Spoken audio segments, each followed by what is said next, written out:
So we do the chanting straight away and then the meditation, and then continue our discussion on the 5 aggregates. Specifically today, the 4th aggregate of mental formations or mental impulses. Namo Tassa Bhagavato ArahatoSammaSambuddhassa. Namo Tassa Bhagavato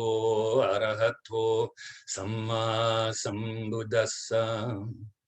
Namo Tassa Bhagavato ArahatoSammaSambuddhassa. Buddham saranam gacchami. Dhammam saranam gacchami. Sangham saranam gacchami. Tutayampi Buddham saranam gacchami. Tutayampi Dhammam saranam gacchami. Tutayampi Sangham saranam gacchami.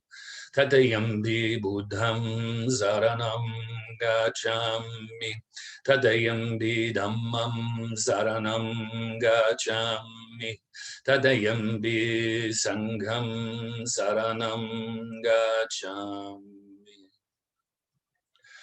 Namo Buddhaya, Namo Dharmaya, Namo Sanghaya. Namo Buddhaya, Namo Dharmaya, Namo Sanghaya.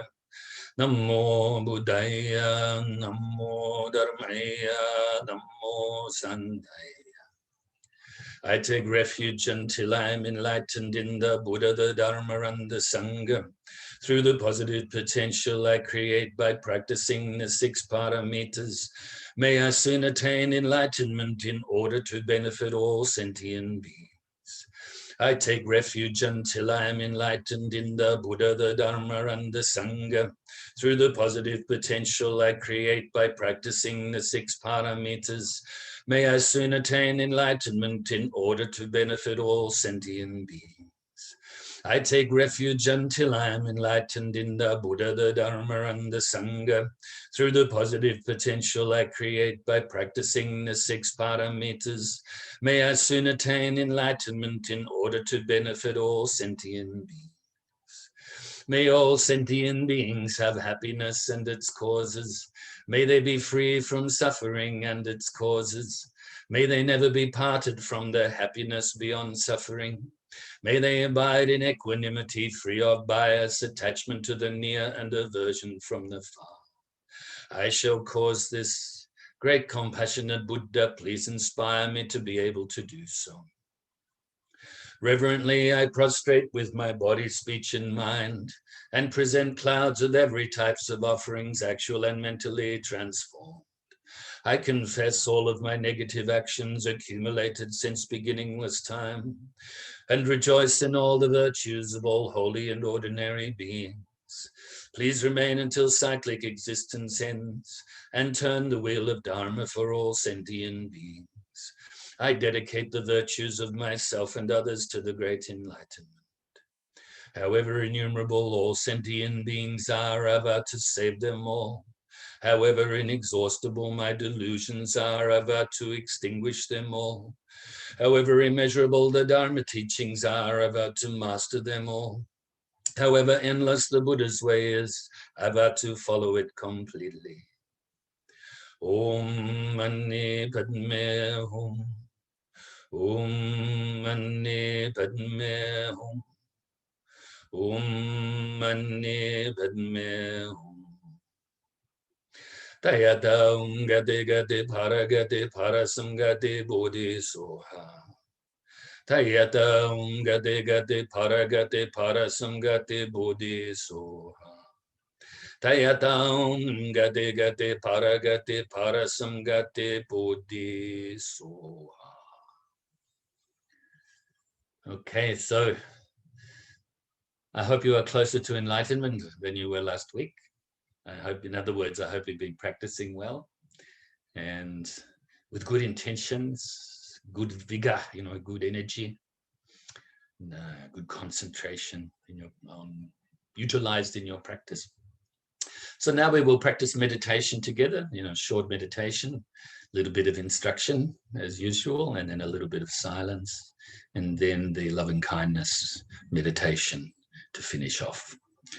So get yourself ready now, get yourself comfortable, gently closing your eyes, gently touching your lips together with your tongue resting on the upper palate, just above the top teeth in the mouth. This is a very relaxed position. It also helps us to reduce the amount of saliva that we create in our mouth so that we don't have to swallow as much.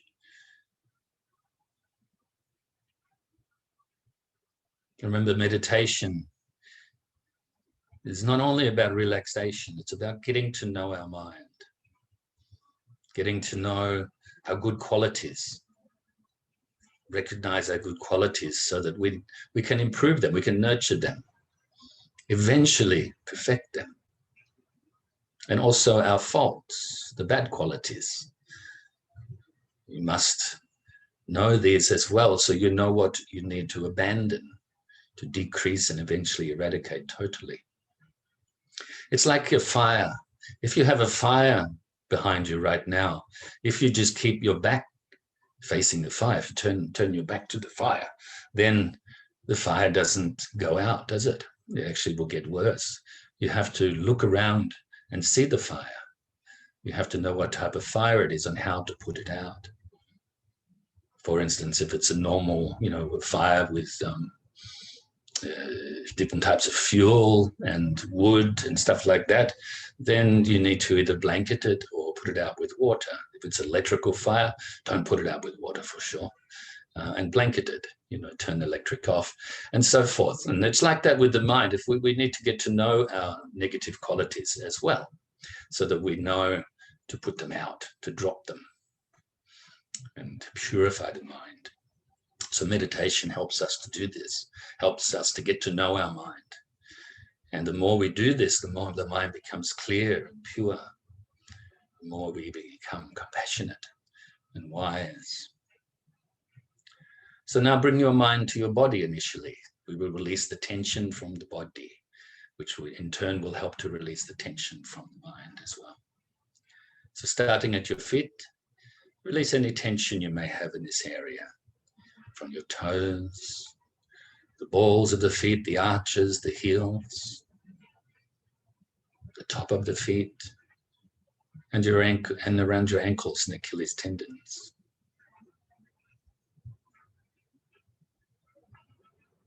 And also release any tension from your lower leg, around your calf muscles and shins.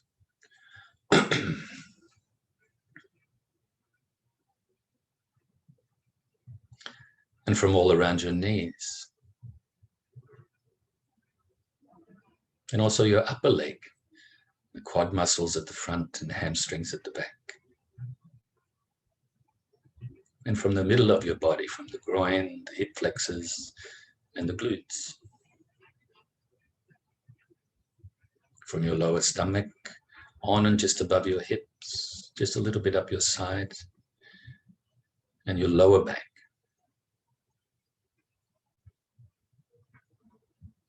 Further up your stomach and sides, and to the middle of your back. From your chest, underneath your arms, and your upper back. We tend to carry a lot of tension in this area. The rhomboid muscles that are on each side in between the spine and the shoulder blades. Pay particular attention to release tension from this area. And also from the outsides on both sides, the lateral muscles. And now release from the upper trap muscles. We also carry a lot of tension in this area too. They run between the neck and the shoulders. Release from your shoulders as well. Your upper arms, biceps and triceps, your elbows, your forearms, wrists, hands, fingers, and thumbs. Now bring your attention to releasing the tension from your neck. This is also an area where we tend to carry a lot of tension.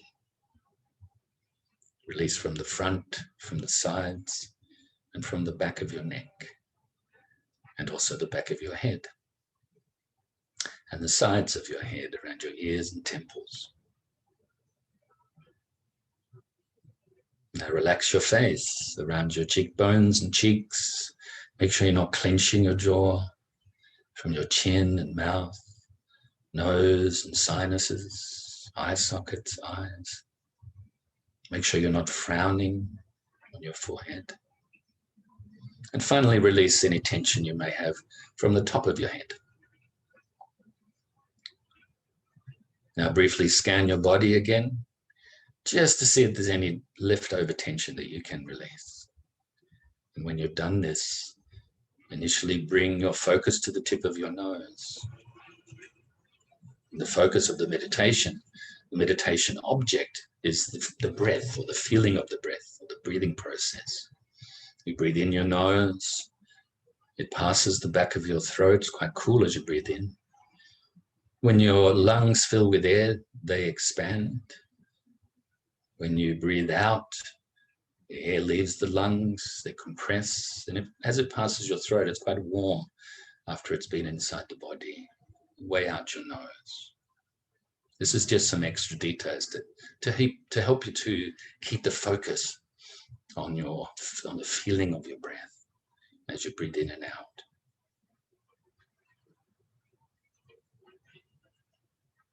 It's all you have to do right now. Don't worry about what you did before. Past is gone. Don't worry about what you're planning for the future. Future is not here. In fact, you could say that the future never comes, because when the so-called future arrives, it is now the present.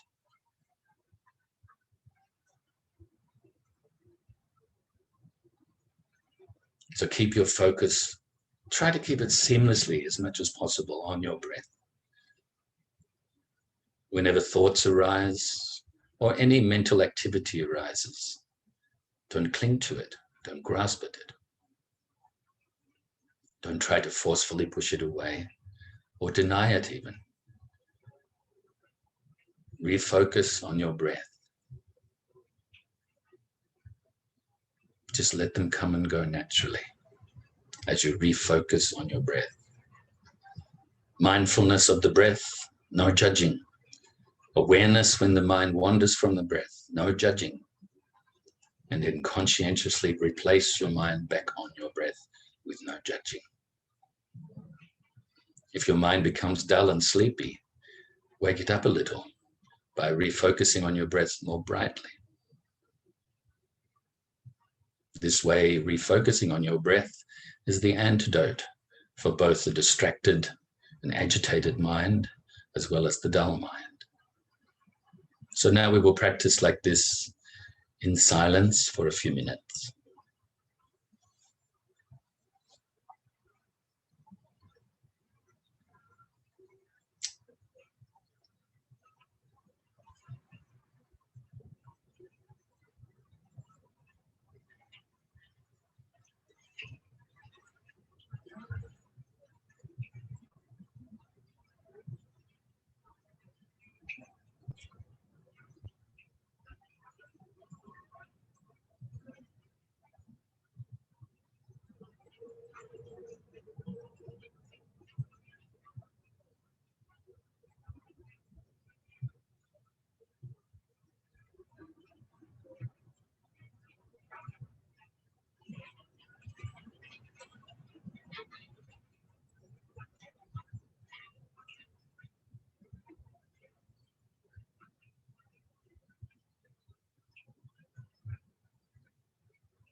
So now you can feel very pleased with yourself for engaging in this practice.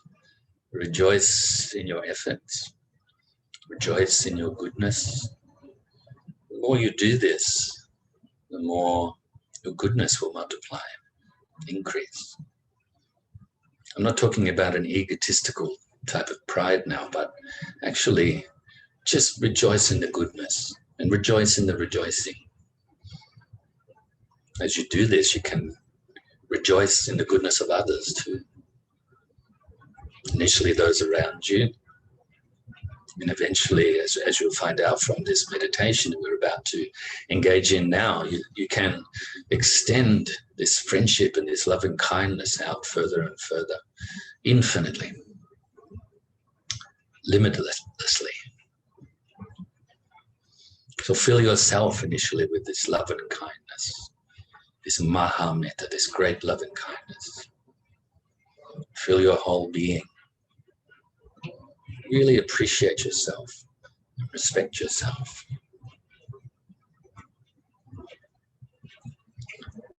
Fill yourself with so much loving kindness that it now overflows, initially out to your loved ones, friends, family, those people that you have an affinity towards or with.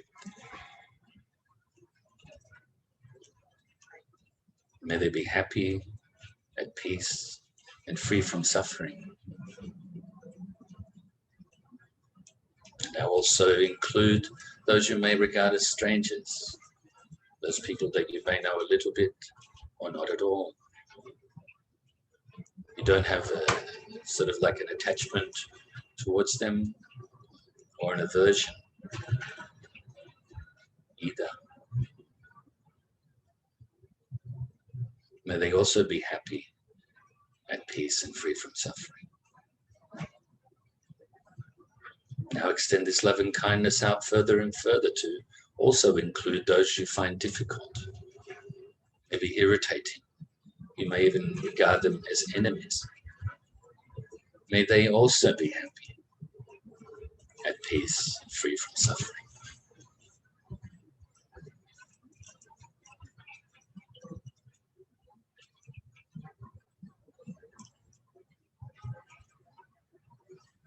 Now extend further and further this loving kindness to include all living beings around your immediate area. It could be around your house or property, or your suburb, or your town.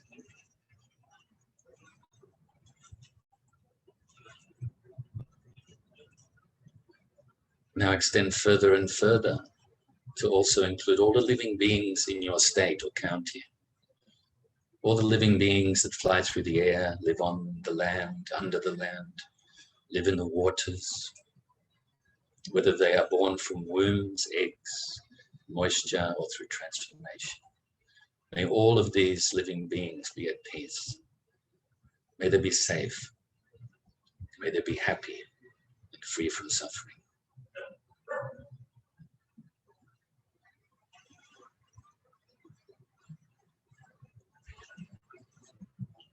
Now extend this loving kindness out throughout your whole country and other countries, initially those you're familiar with, and those that you may not know or may know a little bit from a distance, and also those that you don't know at all, until this loving kindness pervades the whole planet and other planets. May this loving kindness pervade throughout the whole solar system and other solar systems, throughout this whole galaxy, and other galaxies throughout this universe.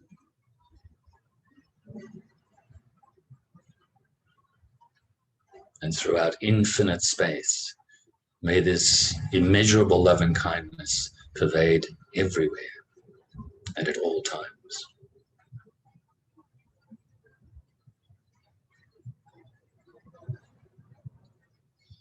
Just to make a note here that you can take as long as you want in this type of meditation, or any type of meditation, as short as or as long as you want, because of our time restraints in this class.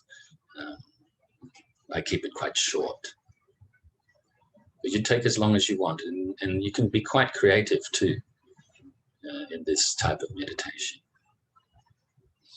So now be present here and now, and we will recite the dedication prayer before we have a chat. Due to this merit, may I soon attain the enlightened state of the Buddha, so that I may be able to liberate all sentient beings from their suffering. May the precious bodhicitta, not yet born, arise and grow. May that born have no decline but increase forevermore. And may the precious view of shunyata, not yet born, arise and grow.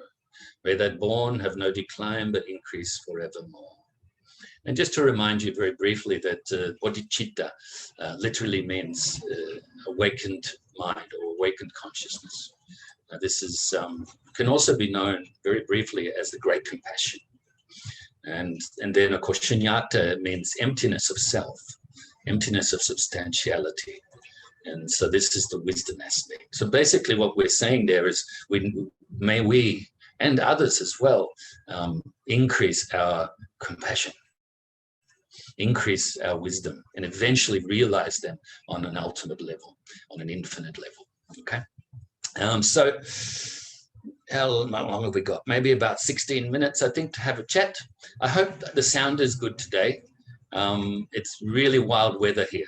So it's raining a lot with big winds as we live right on the beach at Phillip Island. And so maybe I should have conducted it downstairs as I do on occasions. So, but I'm upstairs, and yeah, but can see it's really wild. The ocean is pretty much all whitecaps everywhere, big waves. And I hope that your mind hasn't got the big waves. Okay, that your mind is more calm, like deep into the ocean is. Okay, so we'll continue our discussion on the 5 aggregates of 5 skandhas. We're up to the 4th aggregate. In particular, we're actually talking about the mental impulses or the habitual mental tendencies. You can also call them mental formations, and there's an element of volition there as well. The mental formations are conditioned, our responses, our reactions, impulses. These are conditioned from our previous actions through the infinite past through to now. But there's also so that's from the past, but there's also an element of the present, and this is our intention, our motivation. By the way, this is where karma is created. The Buddha says karma is created when the mind moves. So in our intentions. So there's 3 types of intentions, you could say here. There's the wholesome, which obviously will result in the good results from the good karma. And then, of course, you have the unwholesome, which will result in undesirable results or effects coming from the unwholesome karma. And then, of course, you have the neutral, which is neither this or that. Okay, so always check your mind. The more you do that, the more you will actually, it will be natural for you to do so. I think that's one of the most important things that in fact, probably the most important thing for us practitioners is to check the mind. Make sure that we don't have bad intentions. Okay, and then so that way we kind of protect ourselves in the present and into the future as well. It's like if you, to use an example I use often, it's like if you're living on the edge of a cliff, then you would probably build a fence so that you don't fall off the cliff. Let's say you're sleeping on a ledge, and if you're going to stay there for a long time, you're not going to go to the edge sleep on the edge there. You may roll over the edge, right? You're going to build a fence or some sort of barrier so that you don't do that. And so looking after our mind, making sure we don't have the bad intentions is like building a fence, and this is what, remember we spoke about months and months ago now, the right effort, when we were talking about the Eightfold Path, and that this is the effort to maintain a good state of mind, basically, and to avoid an unwholesome state of mind, to eradicate the unwholesomeness.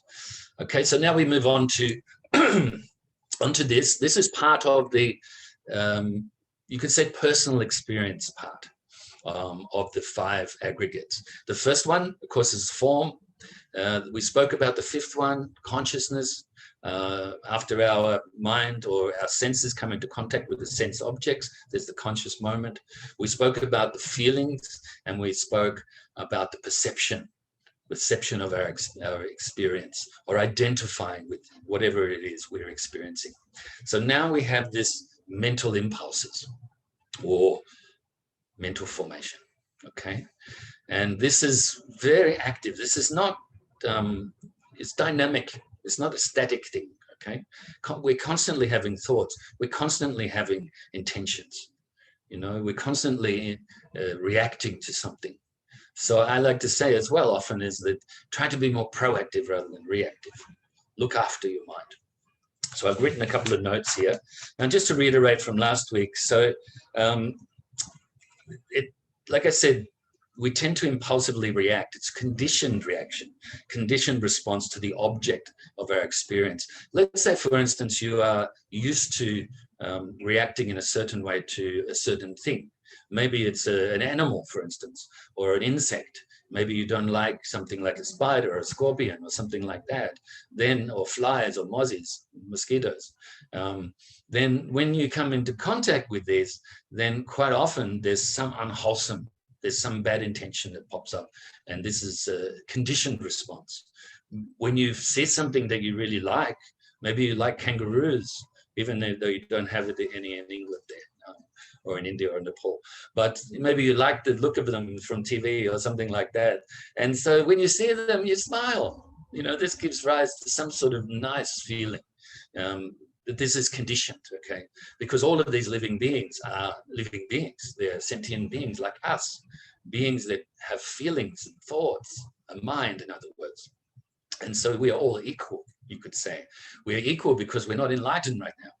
We're also equal because we can be enlightened. That's our true nature.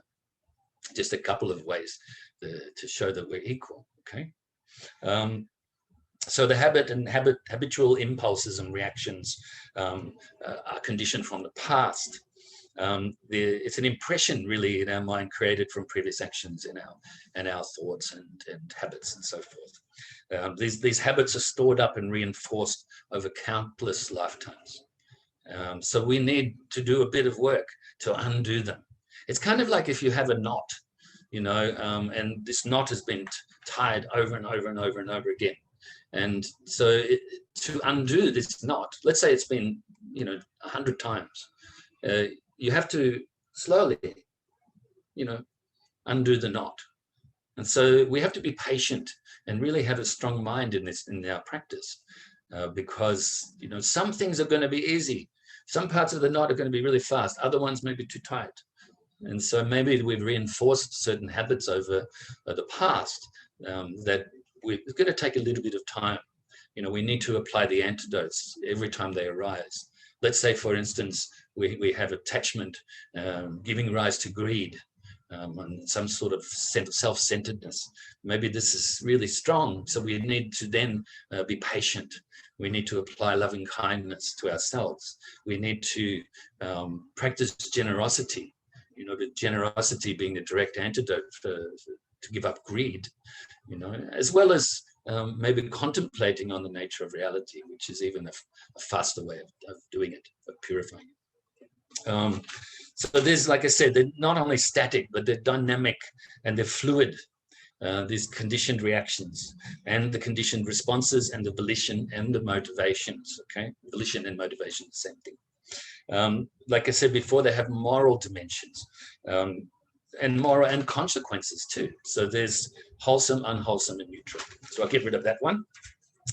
And the next little bit is how our physical and mental factors work together to produce this personal experience. They're all working at the same time together. Even though we're talking about it in a linear form, this is happening all the time. We have our senses, that's the form, you know, come into contact with outside things, outside sense objects. And then, of course, we have feelings. This is happening all the time. You know, we're having these pleasurable feelings. We're having these unpleasant feelings. We're having these neutral feelings all the time. We're identifying things all the time, perceiving something all the time. And then we're having intentions and reactions all the time. We're constantly placing imprints on our consciousness, karmic imprints, just like seeds. Eventually they're going to ripen, So then we have the examples. I'll use an example from a friend of mine. Some of you may have seen him on Facebook, some of his teachings. He's a wonderful master, Master Chanting. He's from Italy originally. It has a Dharma center actually in Israel these days. So he used an example I saw in one of his writings that I did a grammatical edit on. And he's talking about the garden. You go out into the garden and have a walk around the garden. And then your eyes come into contact with something. You come into contact with a flower or something like that. And you like that. Oh, this is really nice. And so this gives rise to this conscious moment. And then through our habitual tendencies, we will perceive it as a flower, as something we like. So it gives this pleasurable feeling. And then we will impulsively react to that. Normally with attachment, unless we've trained our mind really well, and then we can perceive it as impermanent and emptiness, And so anyway, another example, maybe you go into your garden and you see an animal you don't like, snake or a rat or something like that, then actually maybe will give rise to yucky feelings, So we perceive that yucky feeling, it gives, maybe an unpleasant feeling, and then you will react with anger, or maybe even try to squash it or kill it, or have some sort of fear in yourself and run inside maybe, scream. Some people scream when they see things they don't like. So I don't tend to do that. Maybe when I was younger, I used to swear at things. Oh no, get away, I don't actually, I've never been much of a swearer actually, thankfully. So that's one example. Another one is swimming. In the ocean, you may go in the ocean and you'll see some pretty little fish, and you think, oh, isn't that really lovely? But then you see a shark, and you obviously get, excuse my pun, but get the hell out of there. So you don't want to be eaten by that shark. So that's another example. There is another example the Buddha gave, though, because we will not always react in the same way to certain stimuli or certain things, will we? Maybe our mind's changing. Maybe we're in a good mood or a bad mood, or sleepy or wide awake, all of these different conditions that we have mentally. So the Buddha gave an example of a man walking into a dim lighted room, or the light was dim in the room. It was almost dark. And he was really scared of snakes, this guy. And so he saw this thing curled up in the corner. And he straight away, the snake gave rise to so much fear and anxiety. His heart raced and everything. But when his eyes started to get used to this dim light, he realized it was just a rope. So we react in so many, because we have certain fears, certain strong aversion to things, certain things, and living beings as well, we react that way. But then when we calm down, we realize, oh, it wasn't that in the first place. Okay, so we have to be careful of this, but our mind is constantly changing. We can change for the better. So let's say we become more compassionate, then we're not going to react with this fear to these living beings that we may have had an aversion to before. Maybe we're starting to get a little bit more wise, and so then we can start to understand the nature of these living beings, or these things we have aversion towards, and also the things we have attachment to. And then, of course, we can start to have more of an equal mind of equanimity, So I went off the subject slightly, but that's okay. I think I like to give some sort of examples for you to take away so that you can put them into practice. Maybe you have some experience like this in a short period, maybe even today or this evening, and you go, oh, hang on a minute. That's right, that example from the teaching today. So I like to give you these things. That's why sometimes I go off script. There's no script, actually, it's just notes. But we're under 1 minute again. This goes by so fast, but what is time? Hanukkah in England, you're very lucky now. It's 8 a.m. or 8:40 about now for you, because Hanukkah was attending the class at 6 a.m. Through the Australian summer and the British winter time. But now, of course, much easier for you. So everybody, please look after your mind, really important. And we'll continue this subject next week and in the coming weeks. Be happy. Be happy with yourself. Be peaceful.